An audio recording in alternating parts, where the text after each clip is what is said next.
Welcome back students. In this video our focus is to understand the types of voucher that we have.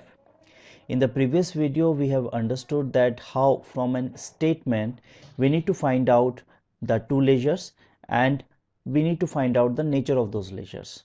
Now we need to understand whenever you are going to do an entry in Tally or we can say a voucher entry, we need to identify the voucher type at first.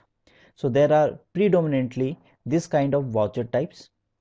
One by one we are going to understand, and with the help of example I will make you understand again. Okay, so the first voucher is a payment voucher. The shortcut is F5. Now payment made in bank or cash means any sort of payment which has been made and which has been realized in the form of draft, check or cash, that will be considered under payment voucher.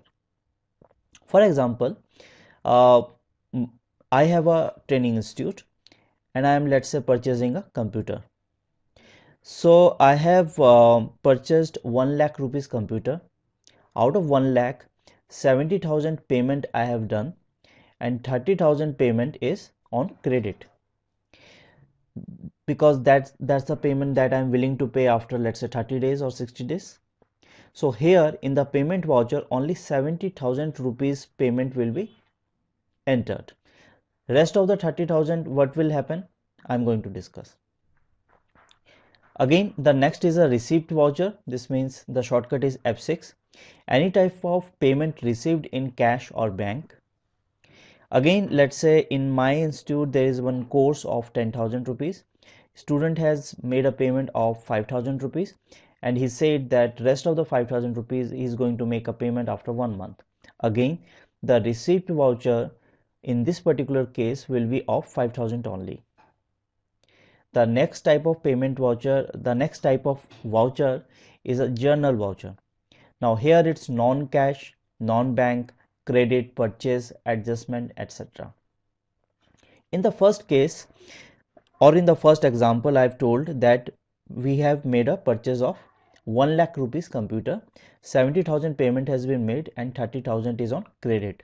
So that 30,000 entry will happen in this journal voucher. Similarly, for the receipt voucher, I have given you one example that student has made the payment of rupees 10,000. The course fee was 10,000. He has made the payment of 5,000 and 5,000 was on credit, means he is going to make the payment after 1 month. So that remaining 5,000 amount again is going to be entered in this journal voucher. The fourth type of voucher is contra voucher. The shortcut is F4. Cash to cash, cash to bank, bank to cash and bank to bank.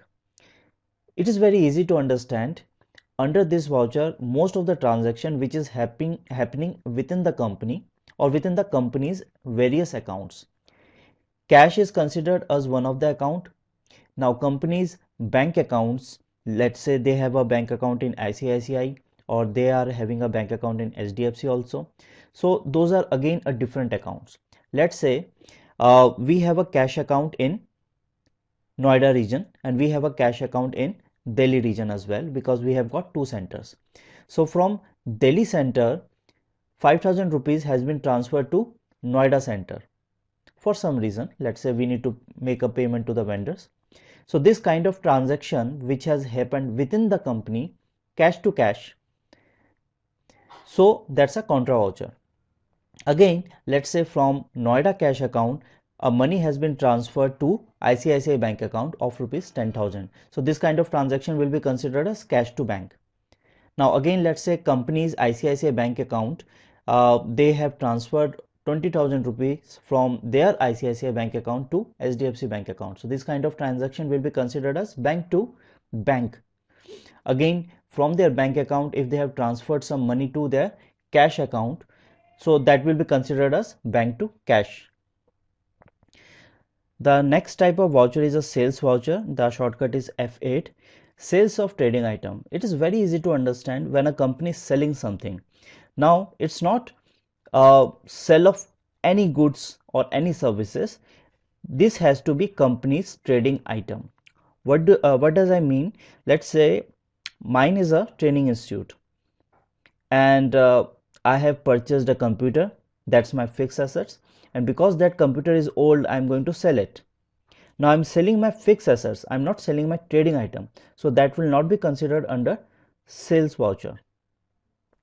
Now let's say a shirt manufacturing company is selling shirts because it's their trading item, so that will be considered under sales voucher.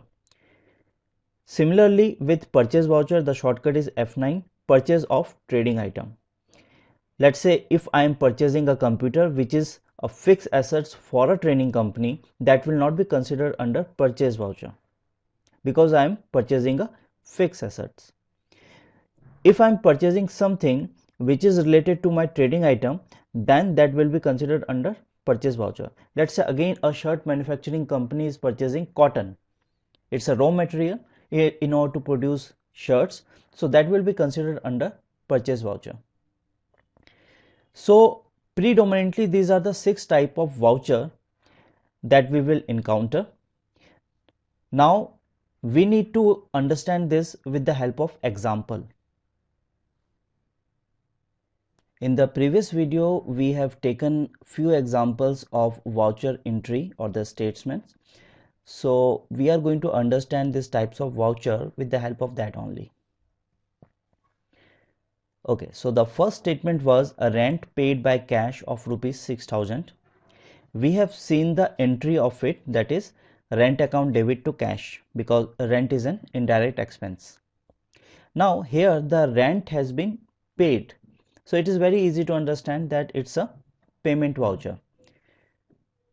So here rent account debit to cash, which we have understand in the previous video, and the type of voucher it is F5. This means that's a payment voucher. Let's go to the next statement. The next statement is commission received with check of SBI Bank of rupees 8,000. It is very easy to understand because we have received something. From the company point of view, they have received a commission in the form of check. Of course, it's not on credit, they have realized it in the form of bank.